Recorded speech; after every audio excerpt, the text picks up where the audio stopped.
तुम ये सोचो, क्या तुम सबके मन का कर पाते हो? तुम सबके अनुकूल चल पाते हो?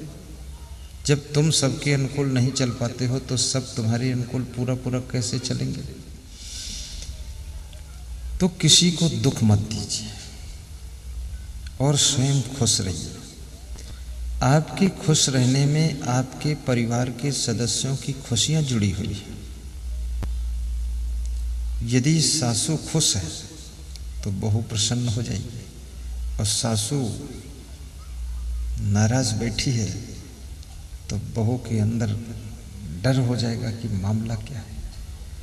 यदि बहू खुश है तो सासू खूब गीत गाएगी, क्योंकि समझती है सासू की बहू ठीक है तो सब ठीक है। और बहू अगर गाल फुला कर बैठ गई, सासू को टेंशन हो गई कि मामला क्या है, कहीं जहर वहर ना खा ले, पागल औरत।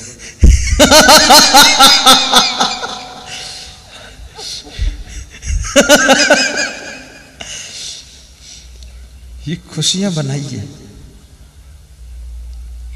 सहन शक्ति को बढ़ाइए। मन सोहरौना नहीं बनावे, सहनशील बन आप रहावे। कबीर पंथ में विशाल देव नाम के संत हुए हैं। उन्होंने एक ही बात बड़ी महत्वपूर्ण कही है कि मन को सोहरौना मत बनाओ। तुम्हें 2-3 लोग रोज बैठकर सोहराते रहे कि भैया ठीक हो, बहू रानी ठीक हो, चाचा जी तुम ठीक हो। अरे ये ठीक नहीं, ये बहुत बेवकूफ़ आदमी, ये ठीक कभी नहीं हो पाएंगे। इसमें ठीक क्या है? रोज भोजन बनता है, खाते हो, कमरे में सोते हो, कपड़े पहनते हो, अब काहे की नाटक है? अब खुश रहो, फालतू काम करते हो, नाराज होते हो।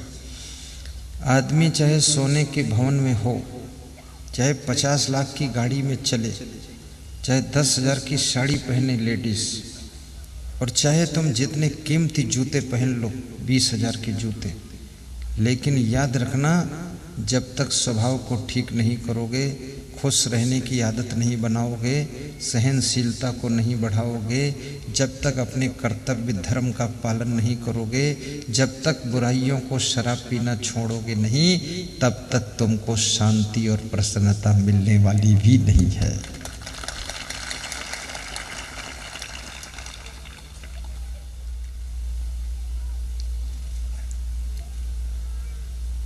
तो कबीर साहब से पूछा गया कि इस मृत्यु लोक में मनुष्य को कैसे रहना चाहिए। कुछ विचारकों का कहना है कि ये संसार दुख रूप है, कुछ चिंतकों का कहना है कि इस संसार में नरक ही नरक है,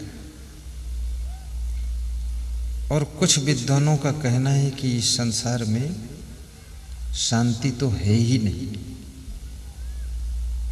कुछ ज्ञानियों ने कहा है कि इस संसार में टेंशन ही टेंशन है। खोदा पहाड़ निकली चूहिया, मेहनत बहुत किया, सुख कुछ नहीं मिला, रात दिन बैल बने रहे, आखिरी रिजल्ट कुछ नहीं, जीरो। ऐसा भी कुछ ज्ञानियों ने कहा है। कुछ ऋषि मुनियों ने कहा है कि संसार माया जाल है, माया जाल है। कितनी स्त्रियां कहती ये जी का जंजाल है, और कितने पुरुष लोग कहते हैं अरे ये झंझट है, खाम का कंझट है। छत्तीसगढ़ में कंझट कहते हैं, यूपी में झंझट कहते हैं, और राजस्थान में रंझट कहते हैं। ये कंझट में फंस गए, खाम खां की उलझन। और कुछ साधुओं ने कहा है कि ये संसार असमंजस और उलझन का बाजार है। यहाँ उलझन ही उलझन है, असमंजस ही असमंजस है, शांति बिल्कुल नहीं। लेकिन मैं आपसे कहता हूँ, ये संसार क्या है? ये संसार कुछ भी नहीं है। इसको जैसा तुम बनाना चाहो वैसा संसार है, और सबका संसार अलग अलग है, एक नहीं है। कितने लोगों को ये संसार नरक रूप में दिखता है, कितने लोगों को माया जाल है, कितने लोगों को लिए दुख रूप है, कितनों के लिए टेंशन ही टेंशन है। लेकिन जीने की कला आ जाए तो ये संसार सुख और शांति का सागर भी है, सागर भी है। हर बात का जवाब हर किसी को देना नहीं चाहिए। कौन हमसे बड़ा है उससे अकड़ना नहीं चाहिए। किसने मेरा ख्याल करके मुझे आगे बढ़ाया है उसको कभी आंख दिखाना नहीं चाहिए। और किस व्यक्ति ने हमारे जीवन के लिए अपने जीवन के सुखों का त्याग किया है उसको कभी दुख देना नहीं चाहिए। कम मिले तो संतोष कर लेना चाहिए, अधिक मिले तो उदारता से सबको बांट भी देना चाहिए। और कुछ भी ना मिले तो अपने मन को समझा लेना चाहिए कि मेरे भाग्य में नहीं है। और सब कुछ मिल जाए तो ये सोच लेना चाहिए कि सबके भाग्य का है, सबका हिस्सा है। कभी अहंकार नहीं करना चाहिए। सर्वमेवाभिमानः। विदुर जी से 8 बातें धृतराष्ट्र ने पूछा है। धृतराष्ट्र ने पूछा कि मनुष्य के सुंदर रूप को कौन हरता है, मनुष्य के धैर्य को कौन तोड़ता है, मनुष्य के प्राणों का हरण कौन करता है। चौथा सवाल, मनुष्य के धर्माचरण को कौन नष्ट करता है, धर्माचरण। नंबर 5, मनुष्य की लज्जा शर्म को कौन छीन लेता है। और मनुष्य के शील गुण को खत्म करने वाला कौन है। नंबर 7, और मनुष्य के यश को, मनुष्य की लक्ष्मी को नष्ट करने वाला कौन है। और मनुष्य का सब कुछ विनाश करने वाला कौन है। 8 सवाल पूछे गए। 8 सवाल का उत्तर महात्मा विदुर ने एक श्लोक में दिया है। जरा रूपम हरति, बुढ़ापा सुंदर रूप को नष्ट कर देता है। कितने लोगों को बुढ़ापा 30 साल की उम्र में भी आता है। बुढ़ापा आने की कोई उम्र निश्चित नहीं है। 30 साल के लोग बूढ़े दिखते हैं और 60 साल के लोग जवान दिखते हैं। मैं गुजरात में गया था, डिस्ट्रिक्ट बड़ोदरा में, ग्राम करखड़ी में मेरा कार्यक्रम था। तो एक सज्जन भक्त हमारे आए, उनका नाम था राजन भाई। तो उन्होंने कहा, गुरुदेव मेरा लड़का बहुत कमज़ोर है। तुमने कहा बहुत कमज़ोर है, तो क्या तुम जोरदार हो, तुम भी तो कमज़ोर ही दिख रहे हो। अरे बोले मैं कमज़ोर दिख रहा हूँ, मेरे से ज़्यादा वो कमज़ोर है। तो मैंने कहा दिखाओ लड़के को। तो लेकर आए, बोले इसका नाम नचकेता है। वो झुके झुके चलता था। तो मैंने कहा नचकेता उम्र क्या है। बोले 26 साल है। तो बूढ़े जैसे दिख रहे हो। बोले दिख नहीं, हो ही गए बूढ़े। मैंने कहा तुम्हारे बाप भी जवान दिख रहे हैं। बोले वो हैं भी जवान अभी। मैंने कहा उल्टा कैसे हो गया, बेटा बूढ़ा हो गया, बाप जवान है। बोले सब बिगड़ गया मामला सब। ये बुढ़ापा कैसे आता है जल्दी, यदि आप अपने वीर्य को छेड़ करोगे अधिक। ये रजवीर शरीर का राजा है और इसको जितना संभाल कर रखोगे आपका बुढ़ापा बहुत देर में आएगा। आज रहस्यपूर्ण बात बता देता हूँ, हालांकि ये बात बताता नहीं है क्योंकि सभी लोग जवान बने रहोगे तो बूढ़ा कौन होगा फिर। पर आज इसलिए बता दिया हूँ क्योंकि मेरा भक्त भागचंद पटेल बैठा हुआ है, डॉक्टर सरखोर का। खड़े हो जाओ। ये भक्त आया है, ये डॉक्टर है, बहुत प्यारा भक्त हमारा, करुणावान भक्त। दूसरी बात, भोजन अधिक खाओगे जल्दी बूढ़े हो जाओगे। टेंशन ज़्यादा करोगे बुढ़ापा जल्दी आएगा। गहरी नींद नहीं लोगे बूढ़े जल्दी हो जाओगे। सोचोगे ज़्यादा 30 साल में बुढ़ापा आ जाएगा। दुखी बहुत रहोगे 32 साल में बूढ़े हो जाओगे। हंसते रहोगे, चिंता नहीं करोगे, सेटिंग सही रखोगे, मैनेजमेंट सुपर क्वालिटी का रखोगे, हर चीज़ को टाइम टू टाइम एडजस्ट करोगे, डिसीजन राइट लोगे, निश्चित रूप से आपका बुढ़ापा 80 साल के बाद आएगा। 80 साल।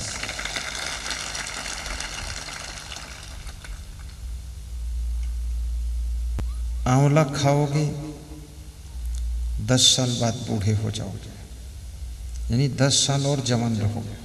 आंवला में ये ताकत है। ऐसा नहीं खाने से बूढ़े हो जाओगे। बुढ़ापा 60 साल की उम्र में आना चाहिए तो 70 साल में आएगा। आंवला बुढ़ापे को रोकता है। पेट में कब्जियत नहीं होगी, बुढ़ापा जल्दी नहीं आएगा। पेट में अगर तुम्हारा पुराना मल बाहर नहीं हो रहा है, उसी में चिपटा हुआ हाथों में, बहुत जल्दी कमजोरी आ जाएगी आपको। मुखमंडल की चमक चली जाएगी। अगर चमकना चाहते हो, मन को चंचल मत कीजिए, विषय विलास की तरफ रुझान मत कीजिए, व्यायाम खूब कीजिए, परिश्रम कीजिए, पानी खूब पीजिए, थोड़ा कठोर मेहनत कीजिए, आपका बुढ़ापा देर में आएगा। प्रवचन सुनिए, खुश रहिए, रोते मत रहिए, बेटा बहुओं की टेंशन ज़्यादा मत लीजिए, ज़्यादा परेशान करें बंटवारा करके अलग कर दीजिए, चकई के चकधुम मके के लावा तिकड़िक तिकड़म बनाने दीजिए। आप इनकी बवाल में कहाँ तक उलझे रहोगे? कोई तुम्हारी सुनने वाला नहीं बुढ़ापे में, फालतू लटके हो उसमें। अलग कर दो, अपना कमाओ खाओ, ठीक चारा मशीन खींचो जाकर दोनों पति पत्नी। अगर ढंग से रहते हैं उनके साथ में रहिए, धन्यवाद दीजिए। जरा रूपम हरत, बुढ़ापा सुंदर रूप को हर लेता है। धैर्यम आशा हरत, आशा करने वाले का धैर्य टूट जाता है। किसी चीज की आशा है, अगर पूरी ना हो तो धैर्य टूट जाता है। इसलिए अनावश्यक किसी से आशा भी नहीं करनी चाहिए, अपेक्षा मत कीजिए, ताकि अपना धैर्य तो बना रहे। धैर्यम आशा, मृत्यु प्राणान हरत, और मृत्यु प्राणों को हर लेती है। क्या करती है? प्राणों को हर लेती है। क्या ऐसा कोई उपाय है जो मृत्यु देर में आई है? बहुत बड़ा उपाय है। लंबी उम्र तक जी सकते हो, चिरंजीवी रह सकते हो। 136 वर्ष की उम्र के लोगों को देखा गया। यदि आप अपने स्वास्थ्य को संभाल कर रखोगे, पाप नहीं करोगे, पुण्य कर्म करोगे, मन पवित्र रखोगे, आपको लंबी उम्र की प्राप्ति होगी। खान पान पर संयम रखोगे, अनावश्यक भी हंसते रहोगे, किसी प्रकार की चिंता की चिता में नहीं जलोगे, मांस मछली अंडा नशा शराब से बचकर रहोगे। 40 साल की उम्र के बाद घी शक्कर चिकनी चीजें 90% कम कर दोगे। आपकी मृत्यु बहुत लंबे के समय के बाद आने वाली है। पुण्य कमाओगे, मृत्यु आगे बढ़ती चली जाएगी। पाप करोगे, जल्दी काम खत्म होने वाला है।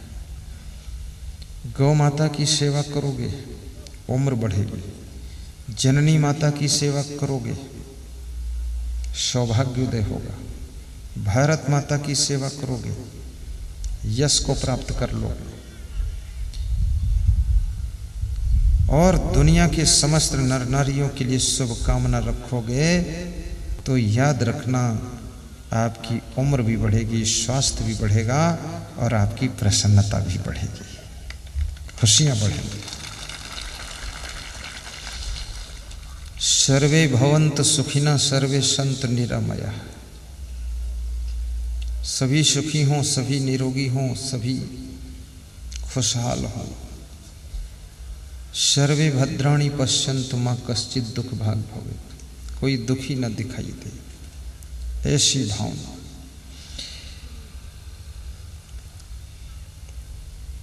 काम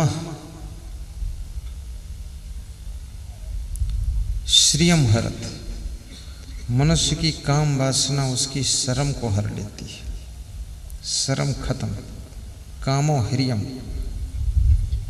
शीलम अनार्य सेवा, व्रतम अनार्य सेवा। जो काम वासना में लोलुप होते हैं उनकी लाज शर्म सब खत्म हो जाती है। शर्म नहीं है, बेशर्मी के काम करेंगे।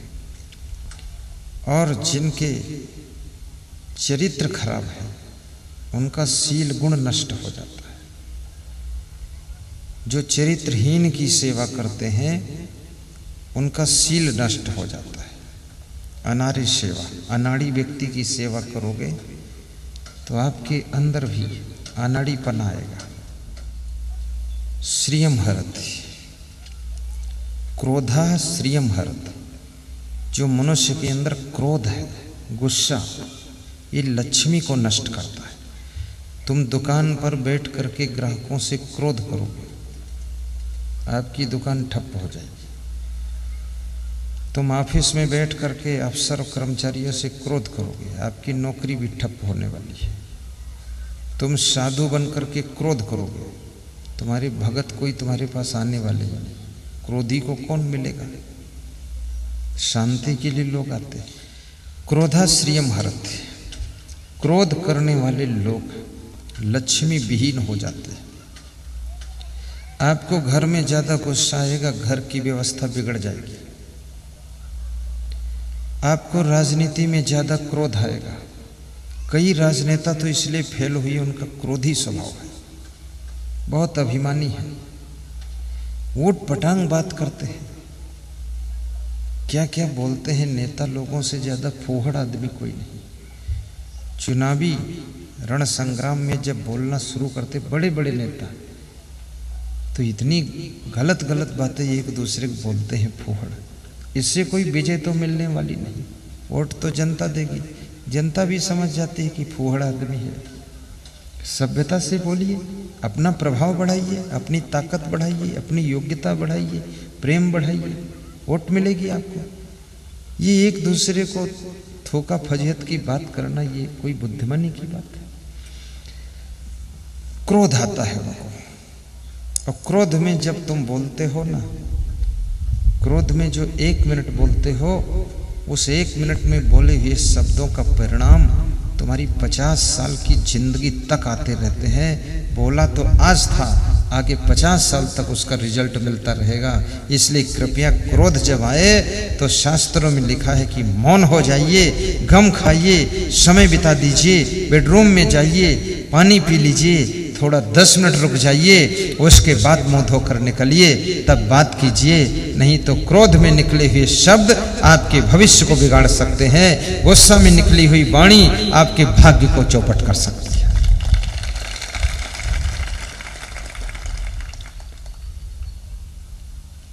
जिनके पास में अभिमान होता है उनका विकास बंद, विनाश शुरू। जो लोग तुमको सम्मान देते हैं उनको छोटा मत समझना, आप उनका ज्यादा ख्याल कीजिए, क्योंकि वो अगर ठीक खुश हैं तभी तुम बड़े रहोगे। जिस दिन वो खुश नहीं रहेंगे उस दिन तुम भी छोटे हो जाओगे। कोई मुख्यमंत्री बनता है, कौन बनता है मुख्यमंत्री? विधायक लोग उसको बनाते हैं। विधायक कौन बनता है? जनता के लोग उसको विधायक बनाते हैं। बनाने वाला बड़ा है कि बनने वाला बड़ा है? सोचो, बनाने वाला बड़ा है। जब चाहे बिगाड़ देता है 5 साल के बाद। उसके हाथ की तुम कठपुतली हो।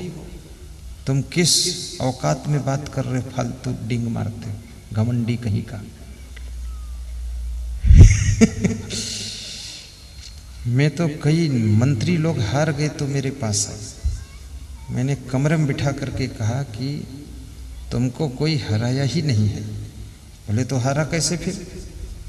मैंने कहा दूसरों पर ऊपर क्रोध मत करो कि उन्होंने हराया, उन्होंने हराया। कोई नहीं हराया। बोले कौन हराया फिर?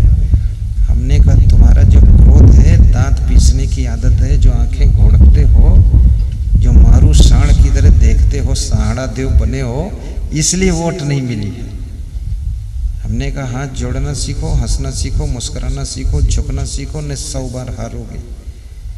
विधायक बन गए, मिनिस्टर बन गए, इतना पैसा कमा लिया, फिर कैसे हार गए? तो हारे कैसे? आखिर कमाया पैसा, बने भैंसा, तभी तो हारे। हुआ ऐसा। अब सोचो जीत होगा कैसा, तो सुधर जाए भैंसा, जीत होगा ऐसा। मैंने उनको बोल दिया मुंह पे, बड़े क्रोधी थे वो। तो हमने कहा हमारे पास झूठा आशीर्वाद नहीं, साफ बात बता दिया। सुधार किया तो अगला चुनाव जीत गए, मिनिस्टर फिर है। और फिर वही बात है उनके, वही बात आई। फिर आँखी घोड़कत है, दांत पीसत। हमने कहा पीस लियो, तुम्हारे अब की पिसाई हुई फिर। ये स्वभाव को बिगाड़ते क्यों? चुनाव से पहले भी हमारा स्वभाव जैसा है, जीतने के बाद, हारने के बाद भी स्वभाव वैसा ही रहना चाहिए। आप देखते होंगे कि जिन लोगों का स्वभाव कितना बड़ा पद मिल जाए तो भी बिगड़ता नहीं है, कितना बड़ा मान सम्मान मिल जाए फिर भी अभिमान आता नहीं है। कब तुम धनवान बनोगे तुमको पता नहीं है, और किस रात में धनहीन हो जाओगे ये भी तुमको पता नहीं है, और किस रोज तुम मुख्यमंत्री के पद पर पहुंचोगे ये भी तुमको पता नहीं है, और किस रात में मुख्यमंत्री पद से उतार दिए जाओगे ये भी तुमको पता नहीं है। इसलिए याद रखना, मुख्यमंत्री बन जाना तो मूर्खता का काम मत करना, और बड़े से बड़ा पद मिल जाए तो मद ना आने देना, और कितने धनवान हो जाओ पर घमंड को घुसने मत देना, तो तुमको कोई पीछे ढकेलने वाला ही नहीं। सर्वमेवाभिमाना। विदुर जी कहते हैं कि हे धृतराष्ट्र, जिसको अभिमान आता है उसका सब कुछ नष्ट हो जाता है। अभिमान, रावण के अभिमान ने 1 लख पूत 100 लख नाती, ता रावण गर्द दिया न बाती। सोने की लंका राख हो गई। ये सोने की लंका शंकर भगवान ने बनाया था, सोने का महल, और ये रावण ने ध्यान लगाया शंकर जी का, ओम नमः शिवाय, ओम नमः शिवाय। शंकर जी खुश हो गए, बोले कुछ वरदान मांग लो, तो उसने यही सोने की लंका मांग ली, तो भगवान ने दे दिया। तब से नाम उनका भोला बाबा पड़ा। कोई विचार ही नहीं किया। पार्वती जी ने कहा कि तुम सोने की लंका क्यों दियो? बोले भोला बाबा बनने के लिए दिया। तो इसलिए जो आदमी उल्टा पलटा डिसीजन लेते तो कल लोग नाम धरते हैं भोला बाबा। वो भोला बाबा स्वयं इधर उधर घूमत रहे, कहूँ पहाड़ पर नाचत हैं, कहूँ डांस कर डमरू बजावत हैं, जो बनाई नहीं जिंदगी फिर उलैगा रावण। रावण में बकरा मुर्गा काटत है, सुधरे वाला कौन है? ओम नमः शिवाय बोले, चाहे ओम नमः ब्रह्माई बोले, दिमाग न सुधरी बिना सत्संग के। ये सिवाय पिवाई करे से कुछ काम होए वाला नहीं। इसलिए याद रखना, शंकर जी की भक्ति तो राम ने भी किया था, और शंकर जी की भक्ति रावण ने भी किया, लेकिन रावण बिगड़ गया, राम सुधर गए। राम सुधरे कैसे? ये तन विष की बेलरी गुरु अमृत की खान, और शीश दिए जो गुरु मिले तो भी सस्ता जान। अरब खरब लो द्रव्य हो उदय अस्तलो राज, भक्ति महातम ना तुले ये सब कौने काज। राम के पास में गुरु भक्ति थी, गुरु वशिष्ठ, गुरु विश्वामित्र और साधु संतों का सत्संग सुनते थे, इसलिए राम भगवान बन गए। और रावण केवल नमः शिवाय जपता था और साधु संतों का विरोध करता था, इसलिए उसको संस्कार सद्बुद्धि नहीं मिली, तो वो राक्षस बन गया। याद रखना, कोई नाम जपो तुम, उससे कोई मतलब नहीं। यदि सत्संग नहीं मिला और संस्कार नहीं प्राप्त किया तो तुम राक्षस बन सकते हो। अगर संस्कार मिल गए तो तुम्हारा संसार पूरा स्वर्ग बन सकता है। मैं तो बड़ा तार्किक दृष्टि से रामायण का अध्ययन करता हूँ। अभी भी रामायण पढ़ रहा हूँ, इस समय में सब टिक लगा रहा हूँ पूरा अध्ययन। एक ही दिन में 4 खंड पढ़ डाले, देर थोड़े लगा। अर्थ नहीं पढ़े थे, अर्थ तो ऐसे ही हो जाता मालूम। अब ये रामायण और गीता पढ़ो आप, लेकिन अभिमान को मिटाना है। अहंकार, नम्रता तुम्हारी शोभा को बढ़ाती है। अपने से बड़ों के पैर छुओ, इससे बहुत सुख मिलेगा। अहंकार करने से बहुत दुख मिलेगा। जिनके पैर छूते हो। जब अर्जुन महाभारत के युद्ध में कुरुक्षेत्र में पहुंचे तो उन्होंने बाण छोड़ा तो द्रोणाचार्य के चरणों में जाकर के बाण ने स्पर्श किया। घाव नहीं हुआ, खाली छू कर वहीं गिर गया। द्रोणाचार्य ने समझ लिया अर्जुन का चरण स्पर्श आया है। द्रोणाचार्य ने कहा आशीर्वाद है। जानते थे मेरा ही शिष्य है, गजब तो करेगा ही, पर दुष्ट के साथ अगर खड़ा ना हो दुर्योधन के साथ तो रोटी मिलना मुश्किल है, मेरी भी कुटिया गिरा देगा। कई बार दुष्टों के साथ इसलिए खड़े होना पड़ता है कि अपनी कुटिया बचाने के लिए, नहीं तो तुम्हारी कुटिया में ही तुमको कूटेंगे दुष्ट लोग। इसलिए उनके साथ झंडा लेकर खड़े होना पड़ता है कि कम से कम बचो तो इन नालायकों से। मन नहीं अंदर से है, बेमन खड़े हैं।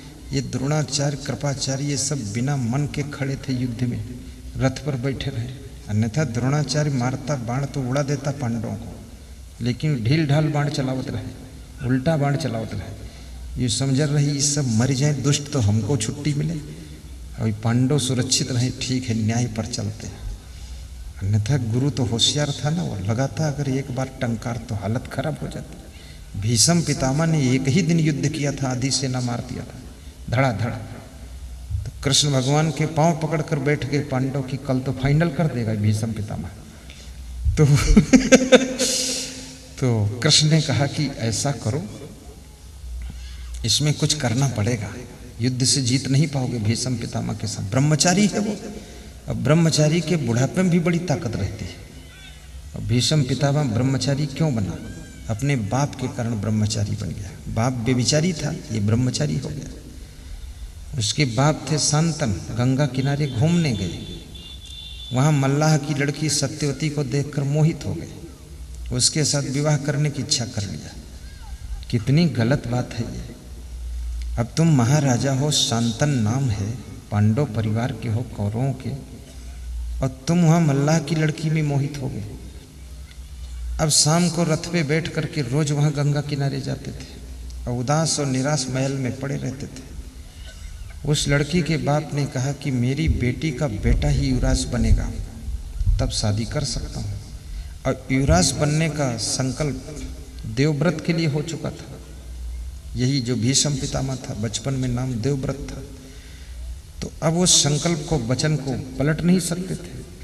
तो एक दिन देवव्रत ने पूछा, भीष्म पितामह ने अपने पिताजी के सारथी से कि ये बताओ पिताजी उदास क्यों रहते हैं? बोले उदास रहते हैं इसलिए उदास दिखते हैं।